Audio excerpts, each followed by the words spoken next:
Hello, everybody. Welcome back to the Pirates Corner podcast. I am Ryan Miller, back with Josh Ruga once again. Today, some of our topics are recent roster moves, Cole Tucker, Kevin Newman, what to expect with the roster moves, the Pirates' record and game summaries in the past week, the bullpen, catching situation, infield, defense, and Adam Frazier. So, let's start with some big news that we got this morning.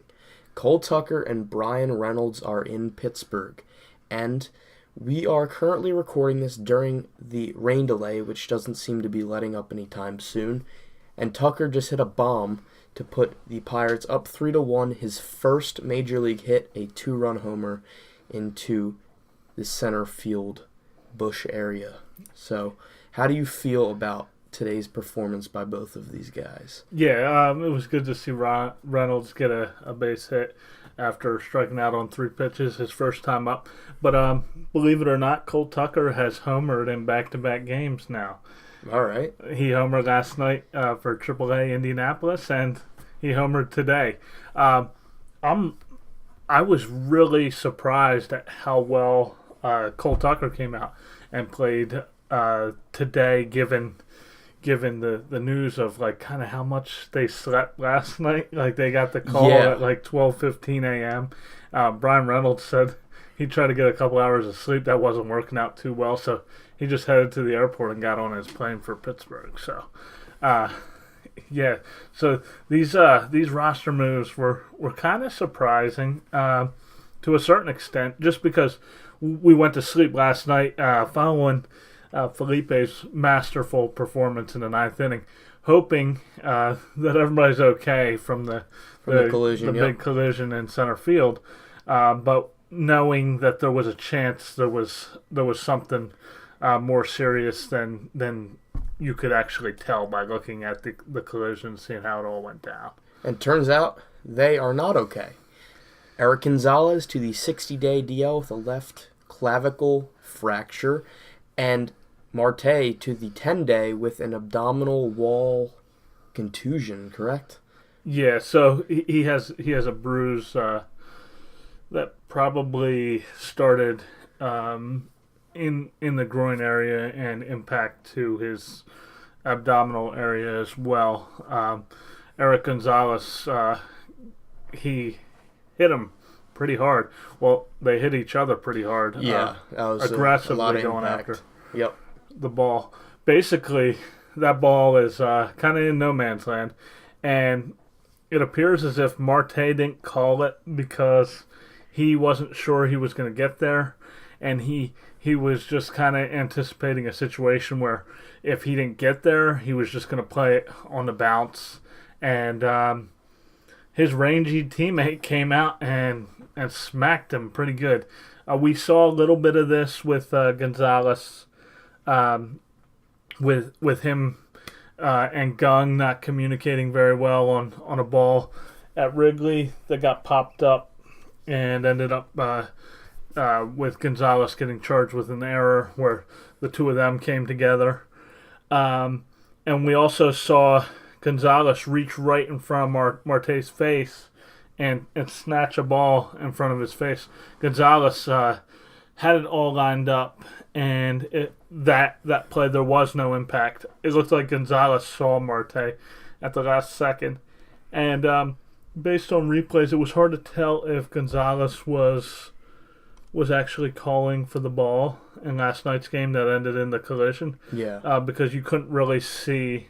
There was no angle where you could really see what he was saying, but you could tell Marte didn't really make a call for it. So, they ended up where neither one had their eyes on each other, and they hit each other pretty hard. It was kind of scary, but the team pulled together, and the pitching staff was excellent.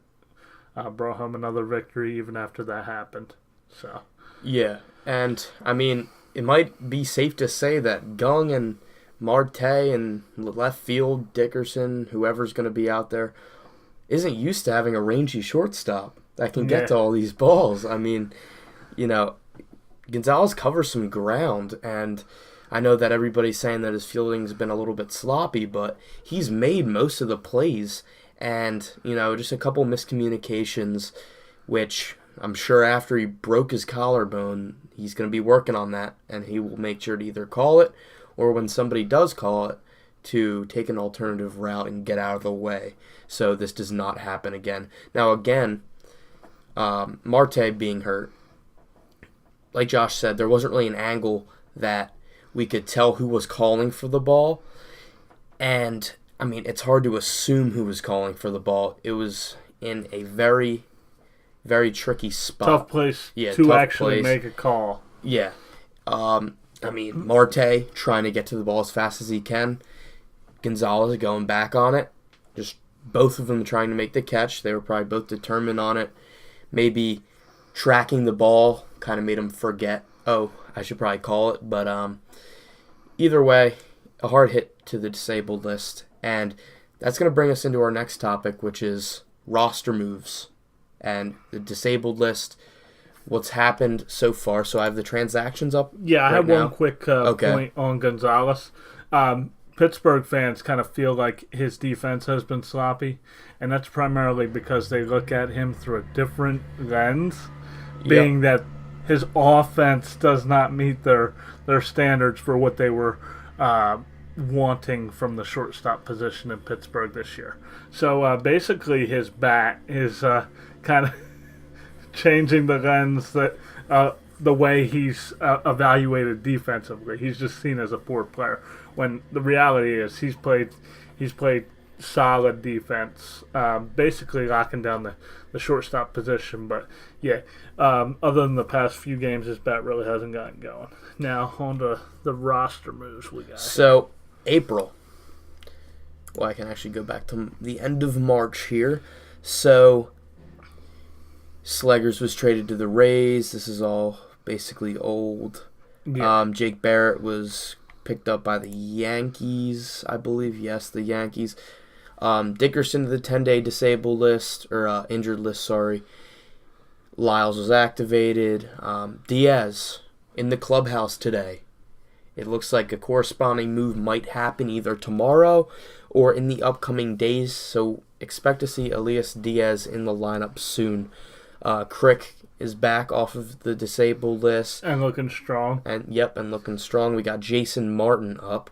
Dovidas was actually optioned down to AAA. After being activated. Yes, after being activated. Let's see here. So Reynolds and Tucker up.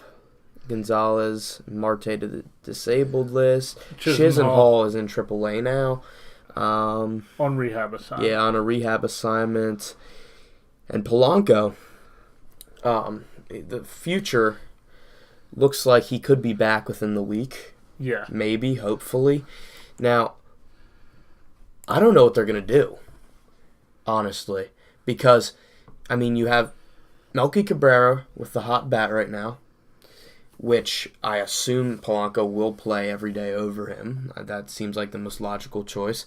But, you don't put him in that big of left field, do you? No, and if you really needed to, you could ask Polanco to play left field. That didn't work out great last year when the Pirates tried that it was the year before. Marte in center, McCutcheon in right, Polanco in left.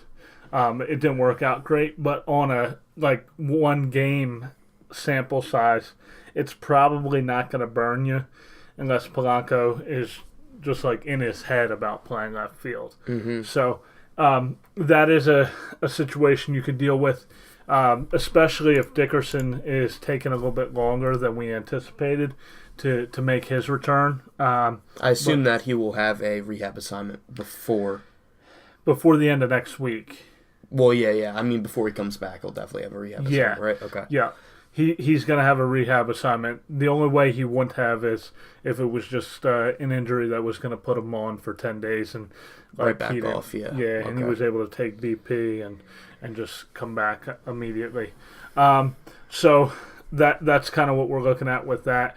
And Marte's injury, it's just a matter of healing up.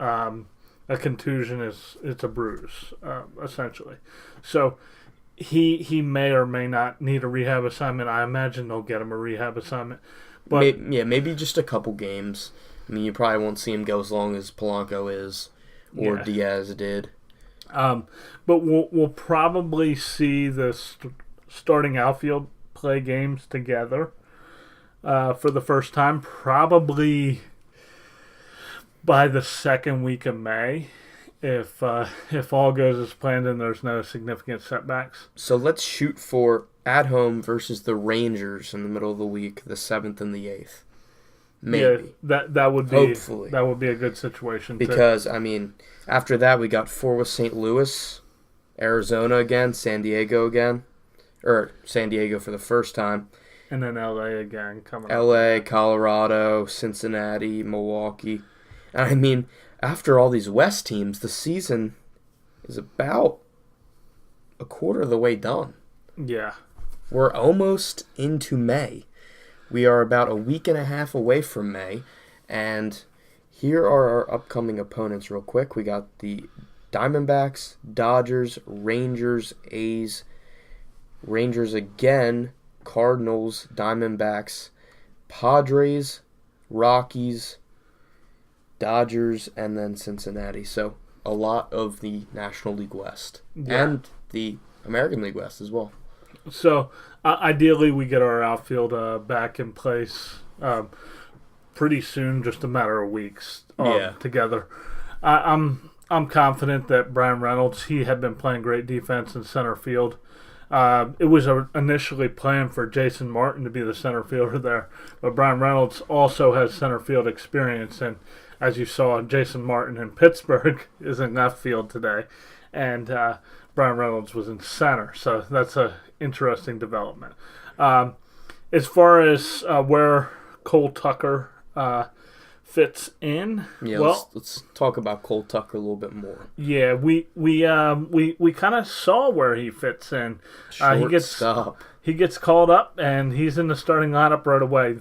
There's no messing around with Moran at third, Gung at short. Now, Cole Tucker, you got the call. You're the shortstop. So, but we have Kevin Newman, who was part of the shortstop battle in spring training for that starting shortstop role with competing with Eric Gonzalez. We've got Kevin Newman. He was swinging a pretty decent bat before he got hurt. And he did have all those errors playing the shortstop position that day at Wrigley, but he does fit in the mix somewhere. Ideally, if Cole Tucker's able to hit and show that he can handle major league pitching, which he kind of has done today, like shown you he's not overmatched at this level, because you got Derek Holland out there who's pitching a pretty good game. He's hitting his spots. He's getting to his game plan. He had one walk through the 5 innings that he pitched, and he had a fair number of strikeouts. I believe it was 7 through 5 innings. So Holland is not pitching a poor game, and Tucker did strike out against him once, but he got a really good swing in his first at-bat, hits a bullet to left, and then he kills that fastball to center field up at the top of the zone, showing that, hey, he's got power from the right side of the plate, and we know he's got power from the left side because he's been hitting bombs from that side of the plate as well down at AAA. So Tucker right now, at least until Newman goes out on rehab assignment, he's going to get a look for probably the next week or two for sure as the starting shortstop, really uncontested. If they feel like they need to get him a day off, it would probably be Pablo Reyes that moved over to shortstop. But Ryan, what's your take on this situation? So, first I have a question for you. Yeah. Will Kevin Newman have a rehab assignment? Because it's just a cut on the finger. It's not like something, your shoulder, your broken finger, your, pulled muscle, something like that. It's just a laceration on his finger that apparently is healing pretty quick. So, yes, that was at Wrigley Field. The day that he made all the errors, so it was last Wednesday. we are at 10 days, okay? Mm-hmm.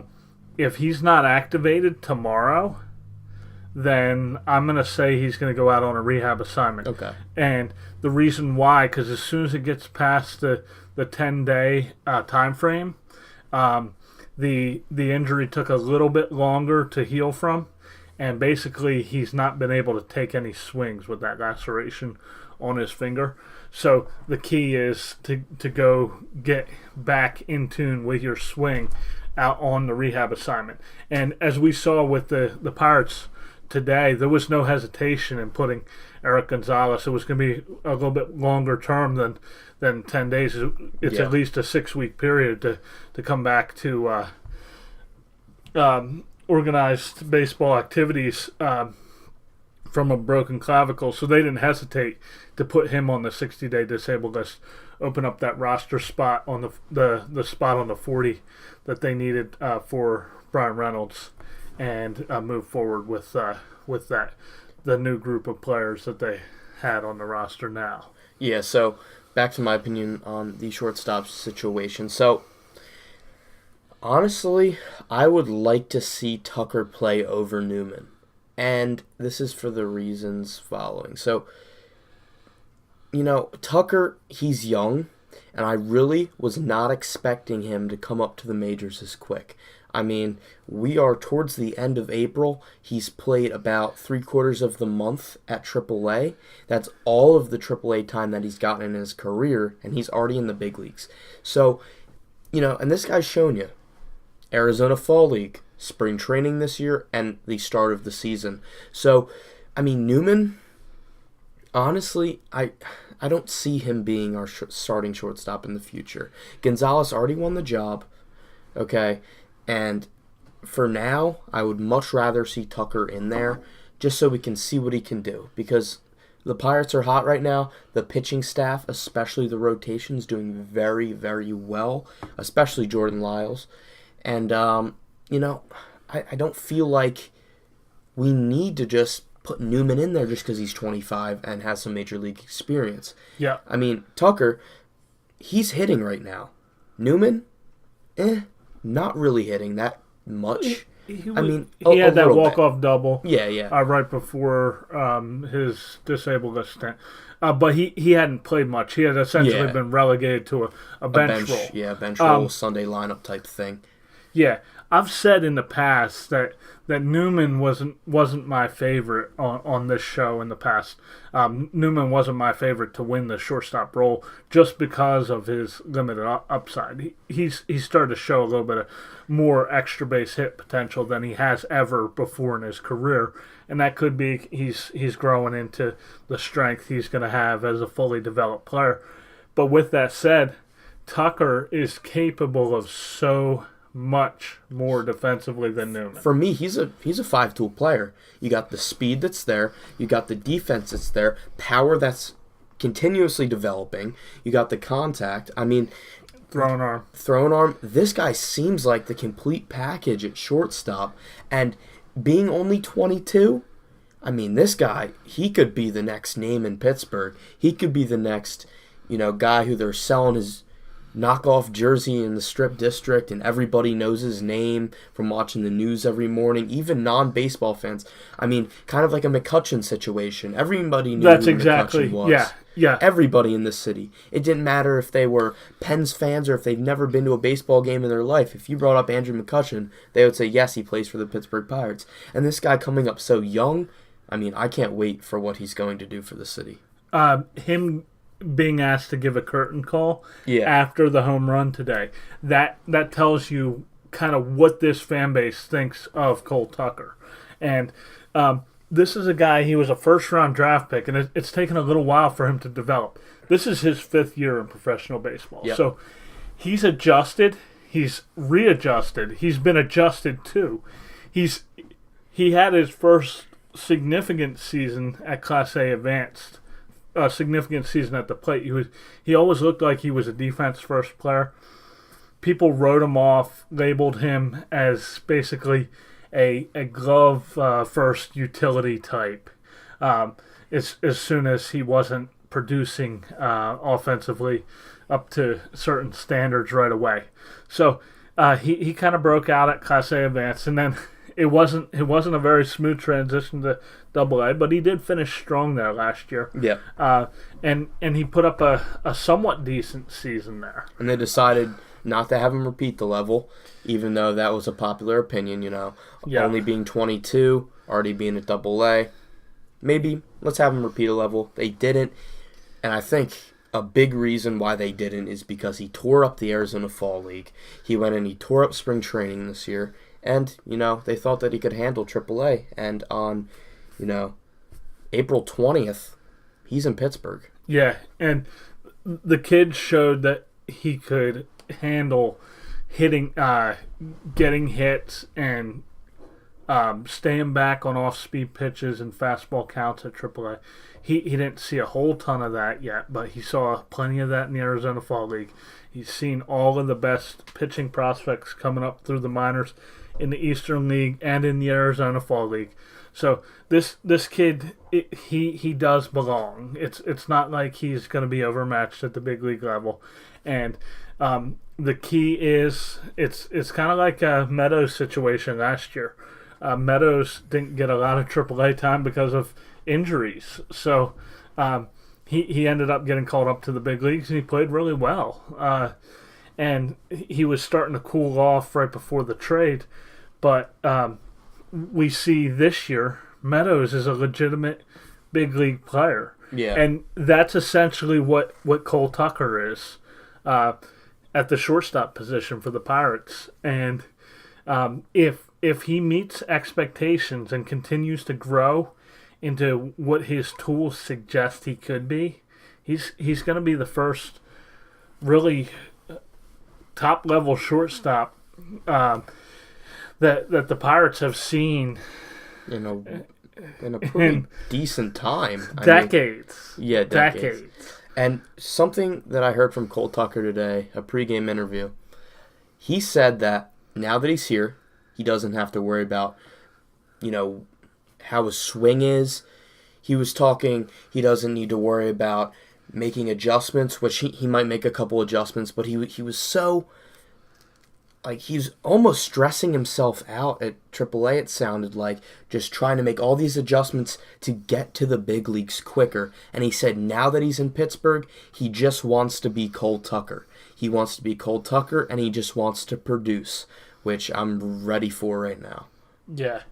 So that takes us to our next topic, what to expect with the roster moves. Yeah. Hey, there's been a lot of turnover, but it's kind of happened subtly, and all of a sudden now there's two guys that are being moved on to the disabled list, and there's two new guys in the lineup. The good news is these are two very much team players, extremely talented. They were hitting and playing the field very well at AAA, helping Indianapolis to their fabulous record so far at the AAA level. And especially Brian Reynolds, he's very ready for the big leagues, being that he was drafted out of college and has spent a fair amount of time in the minor leagues.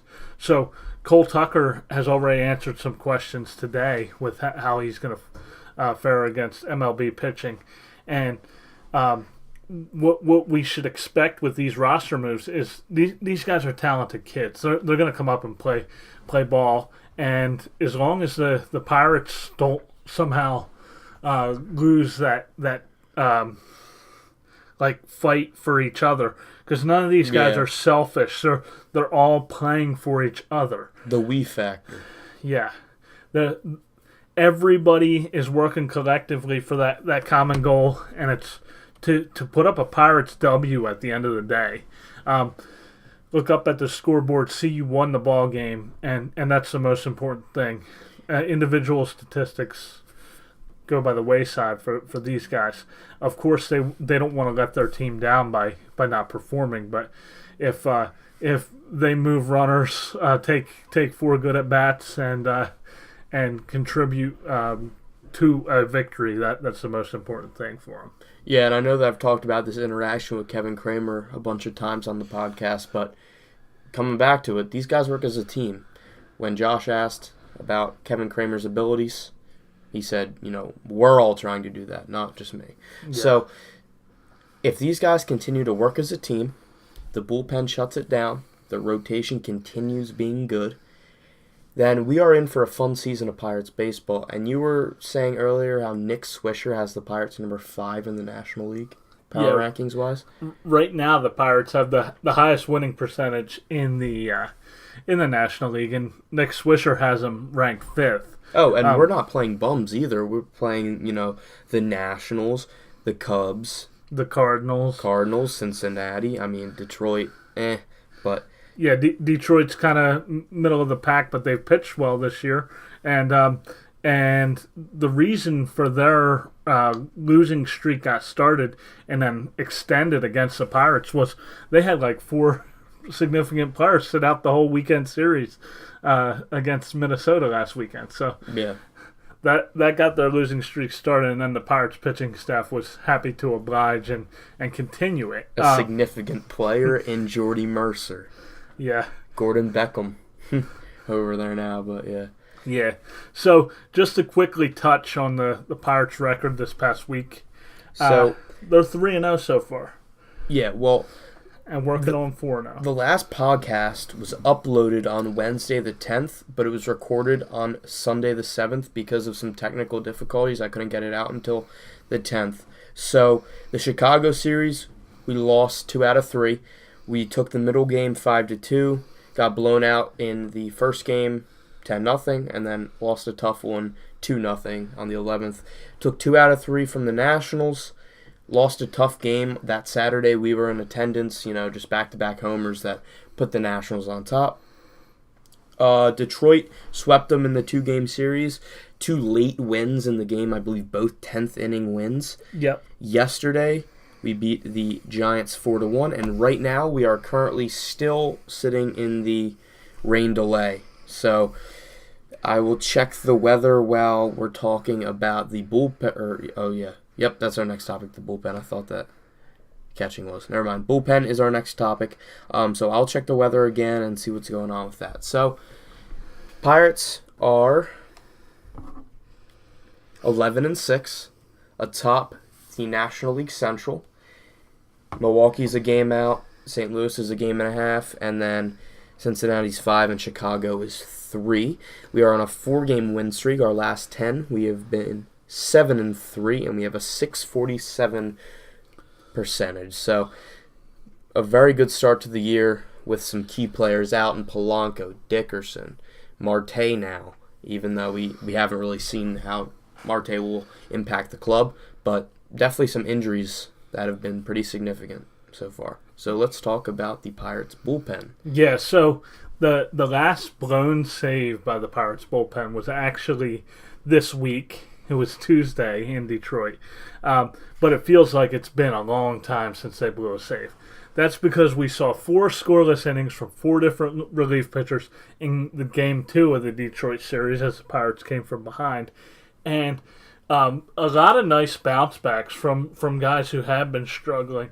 And we haven't seen Keone Kela since his blown save in Tuesday's game, where he came in with a 3-2 lead in the bottom of the 9th, gave up a leadoff double on a curveball that he hung in her half, and then gave up a single on a pretty good fastball right near the corner, but a little bit above the knees. Jamar Candelario ripped that one into right center field for the game-tying hit. Keone Kela went on to manage the rest of the inning, got through it without allowing the winning run to score. Marte hits the 2-run homer off of their closer in the top of the 10th, and Nick Kingham brings home the victory with a really nice inning of relief, 1, 2, 3 out of the Pirates bullpen. So that was really fun to watch. And then Felipe Vasquez just starting to rack up the saves now, just being dynamite in the 9th inning. Last Saturday we saw the last blip from Richard Rodriguez, as he didn't get a call against Adam Eaton, and Eaton takes him deep, and then Howie Kendrick takes him deep on back-to-back pitches, and it ends up being a loss for Richard Rodriguez after a really well-pitched game by Chris Archer. So the bullpen is kind of settling down. They do have a abnormal amount of blown saves, and Kela has either 4 or 5 blown saves so far, and we haven't seen him in quite a few days with the off days this week. So I trust that he'll get it going, but it looks like Nick Birdie's got it going. Rich Rodriguez has it going again. Like, he has adjusted. He's using the breaking pitch more readily to like spot it down bottom of the zone to complement his high fastball, and he's throwing the fastball down as well to generate some ground ball contact here and there. So he's kind of diversified his plan of attack rather than just trying to use the high fastball and getting behind in counts and ended up giving up hard hit balls. So you've got Kyle Crick came back, looked good, and he's just been dynamite in every inning we've seen him pitch so far in the regular season. So Keone Kela is pretty much the only guy that we're really concerned about at this point. Francisco Almost Liriano. like we're waiting on him a little bit. Yeah. We're just kind of waiting for Kela to kind of rejoin the Wolfpack a little bit. Yeah. Francisco Liriano ended up pitching pretty decent the other night. Yesterday. Yeah. He needed to be relieved, was it? Or he got through the inning? He relieved for Lyles after he took that comebacker off the hand, and yes, he did get through the inning. So I think that they brought in Birdie for the next inning. They took him out in the middle of the inning, and then Rich Rod gave up the poke single to right off the bat of Posey. But by the way, the earned run that Birdie gave up was that collision. So that counted as a hit. The run came in after Rich Rod let up the single. 4-1, not a big deal. Felipe comes in, 3 strikeouts. Yeah. Pirates win. So you have a situation where Birdie allowed another earned run. It affects his numbers, but he continues to strike batters out at astounding rate. So he's a guy you can trust back there to get the job done.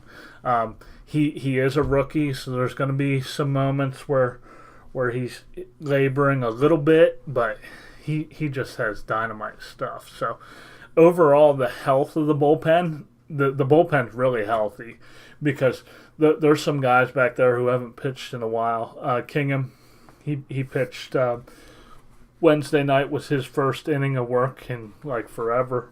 Yeah. Because the starting pitchers Brault hasn't pitched in forever because they're going to have to go to a 7-man pen and just forget use the extra bench player because are they in an 8-man pen now? Yes, right.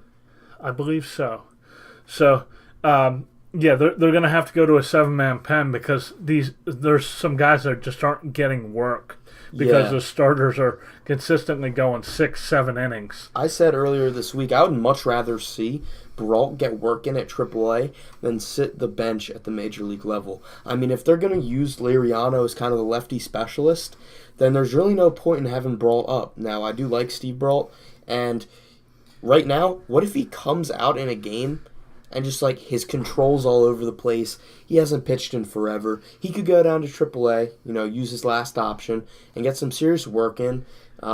Work side by side with Feliz, Dovidas, everybody down there, Jeff Hartlib. He would probably go into the AAA starting rotation.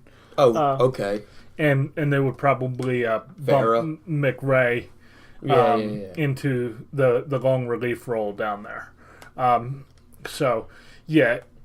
Brault would be a nice addition to the AAA rotation for right now, and it would keep them stretched out if the Pirates needed them for long relief at any point later this season or a spot start, just because it would just depend on when the spot start came up and who they could bring up from AAA to essentially 40-man roster, all hands on deck. It's a long season, so yeah, that pretty much wraps up our topic of conversation with the bullpen. It's trending upward now. Yep. After all the blown saves, but the bullpen earned run average is good. The strikeouts are up, and they've got it going on along with the rest of the pitching staff. So, All right, so our next topic, the people who catch the bullpen pitchers, yeah, the catchers. So, Elias Diaz was tearing up his rehab assignments down in Indianapolis, and there was a few sources today, I'm pretty sure that it was confirmed he was in the clubhouse. He was in the clubhouse. And this means a lot of things. He has not been activated yet, which means that a corresponding roster move has to be made if they're going to activate him. Now, the Pirates will not go with 3 catchers, and I'll tell you why right now.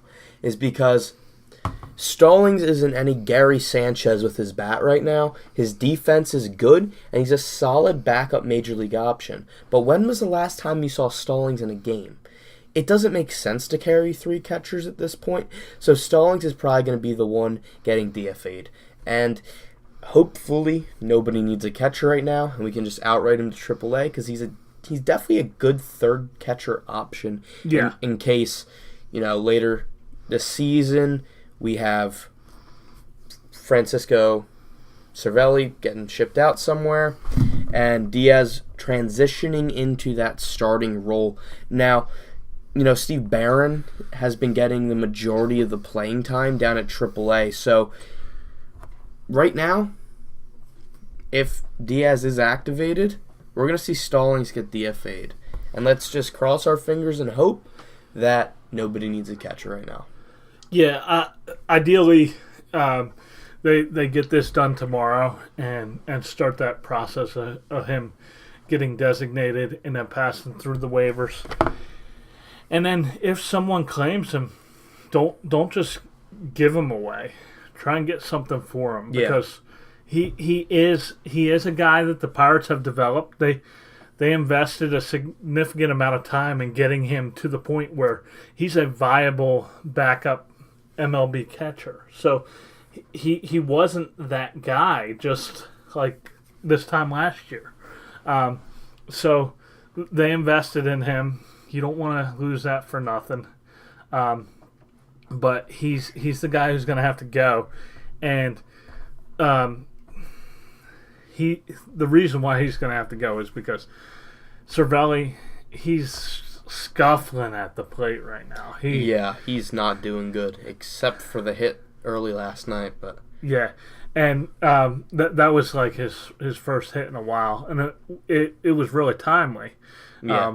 Taking a hanging curveball from Madison Bumgarner off the left field wall, but he's been scuffling at the plate, and he's not been great with his blocking. Like, you can see he's getting a little bit tired from having to play every day, and they haven't gone to Stallings because with the offense depleted, with no Polanco, no Dickerson, they're just trying to get this guy back on track right now. Yeah, they're just trying to keep the offense with as many good bats in there as possible. And now that Diaz is coming back, he's the catcher of the future for this team, and he can really hit. So it'll be good to see Diaz get in there, take some at bats from the 3-hole, take some at bats wherever's needed. He really fits anywhere in the lineup, because he hits some.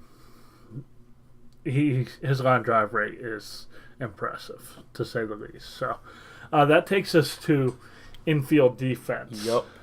And a big topic relating to infield defense was Eric Gonzalez, because he was, filling up that shortstop position pretty well until his injury. Now we're going to just have to hope that Cole Tucker continues to be a really good defensive shortstop. Jung Ho continues playing pretty good defense down at third base. Frazier continues, and then Bell also can come along for the ride a little bit. Bell made a really nice play, leaping to take a hit away from Joe Panic today to end the second inning. Panic had a really good at bat, and he worked Tyone and ended up hitting a line drive that looked like it was headed for the corner over Bell's head, but Bell leaped, made the catch, good glove, brought it down, and that was the end of the inning, end of the threat, and that really helped Tyone kind of settle down a little bit, and what wasn't a very sharp start for him today. So we've got Bell, who's playing defense at a much better, on a noteworthy level than what he played last season. I don't know if it's started to show up in the statistics yet, but he's just playing better overall. Josh Bell is just been the guy with all the injuries on this team. He's been the man, the rock in the middle of the order, getting stuff done, driving in runs, and playing good defense, picking throws at first, and just being the guy for this team so far. Cole Tucker already has made some nice flashy plays, charging balls quickly, smooth, getting rid of the ball, nice, accurate, strong throws already today in his big league debut. Jung-Ho Kang did make a throwing error, but that's kind of outside the norm for him. He's been really solid, rock solid down at third base so far this year. And Moran's even played decent in the games where they sat Kang down to kind of help get his bat right. So either way, it looks like the infield defense is kind of rounded into form. And even with the personnel change, Tucker is such a good defensive shortstop that even with the personnel change, it's not going to be an issue. Both Tucker's fluent in English, and we know Kang is fluent in English, so they can communicate with each other. And Tucker and Reynolds have been communicating with that short pop fly into center field, who's getting that. And even though Tucker's a guy who's going to fly around and try and make plays on pop flies the way we saw Gonzalez doing, and it causing a little bit of trouble with the communication with his teammates so far this year. So the only guy we haven't touched on yet is Adam Frazier, and that's actually our next topic. But he had been playing solid defense. He the man in the middle, turning double plays, keeping that going. Rock solid up the middle, kind of putting that opening day slip behind him. So Frazier has been playing a good defense, but we heard yesterday it was he has back spasms right now. Yep. So how long is Frazier going to miss time? Right now, he's essentially just sat for 2 days. No news on whether or not he'll go on the disabled list, but Pablo Reyes has been playing second base the past 2 days, and he looks to be kind of getting into his comfort zone at the plate. Hasn't come in the form of hits, but he's a ton of hits. But he looks a lot more comfortable at the plate than he did probably this time last week. So it's good to see from him. And he's more than adequate defensively at second base. He plays good defense just about everywhere he plays. So that'll help the infield defense. And as soon as Adam Frazier can get back in the lineup, that'll be a good thing because he'll be a top of the order hitter along with Cole Tucker throughout this situation with the roster turnover. So Adam Frazier may end up having to go on the disabled list. But as of right now, back spasms, they'll pass. And if he does go on the disabled list or injured list, you will see Kevin Kramer. Yeah, just for roster depth, and that leads us into our last topic of the day, which I actually added in the middle of the podcast, so it wasn't in the intro. But I'm going to go over this real fast, and that is AAA depth. Now, we are going to have 3 outfielders coming off the disabled list in the near future. So that means that usually 3 outfielders have to get sent down. And in my opinion, the outfielders who will be optioned are Brian Reynolds back, Jason Martin back, and J.B. Shuck. So J.B. Shuck is probably the only question, but I actually kind of came over this small issue when I was playing MLB The Show, where everybody's healthy. It's the same exact roster, but everybody's healthy. Now, down at AAA, say that this happens. The outfield consists of the guys who I just said. Center field, let's go with Martin. Left field, let's go with Reynolds. Right field is going to be Trayvon Robinson, Patrick Kivlahan, and J.B. Shuck. Yeah. Who do you start there? Well, it's not a big deal one way or the other. They'll just mix and match. I believe Robinson only swings from the left side, so he'll probably be the odd man out in that rotation, even though he's been hitting. Shuck is really good defensively. I think that it'll be Shuck. And Kivlahan is a good right-handed power bat at the AAA level. Ideally, we don't have a situation where we need Kivlahan in the big leagues this year, so that would be ideal. Obviously, you want to stay healthy. The Pirates haven't stayed healthy, but they have a lot of AAA depth, and it's done a nice job in serving them so far. And actually, I have just 2 more things to go over. First is the infield. So, to start off, we have seen Kivlahan play a little bit of first. Yeah. So that could be kind of like a Will Craig off-day thing. Jake Elmore continues to hit, but then you have Kevin Kramer. Yeah. And shortstop's open. I actually want to check their lineup after I'm done going over the catcher position, but I'm not quite sure who plays shortstop right now. I don't know who they called up for corresponding moves. I'll check that out in a second. But so you have the infield. Third base is going to be locked down. Okay, shortstop's kind of up in the air right now. Second base, you have Jake Elmore and you have Kevin Kramer. That'll be interesting to see how that plays out. I don't know if Elmore is going to play some shortstop. I don't really know that much about Jake Elmore other than he's raking right now. And then catcher.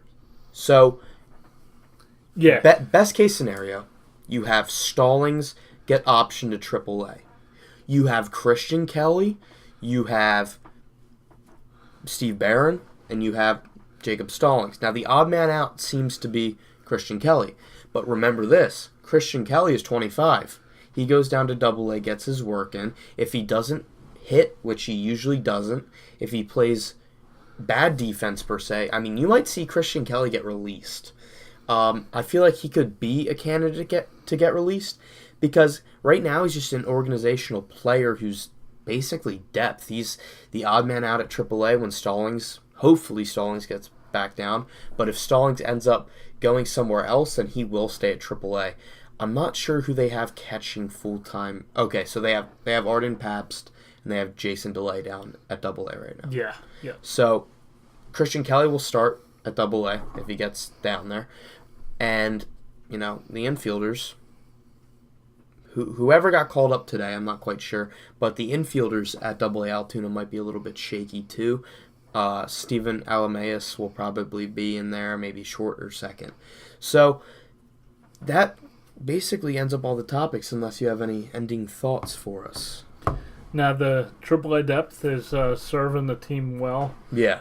We could see Will Craig and Ke'Bryan Hayes in the big leagues at some point this season, and that would be helpful to the big league roster. But right now, it looks like the Pirates have been able to right the ship with Jung-Ho Kang and Colin Moran. So let's hope they keep that going. And just knowing the depth there and these guys can fill in at an adequate to above average level when called upon is nice to know. It's the type of depth that quality organizations have, teams that want to win and make the playoffs. So that's about it for today.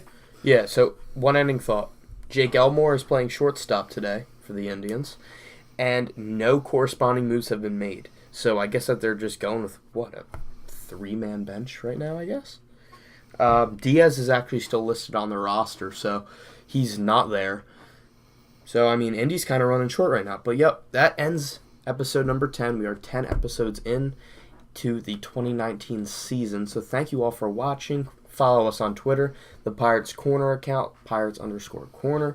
We have Josh's account at Joshua Ruga, and you have my account, Ryan from PC. Thank you all for watching and listening to episode number 10 of the Pirates Corner podcast, and have a happy Easter, everybody. We will see you in 2 weeks.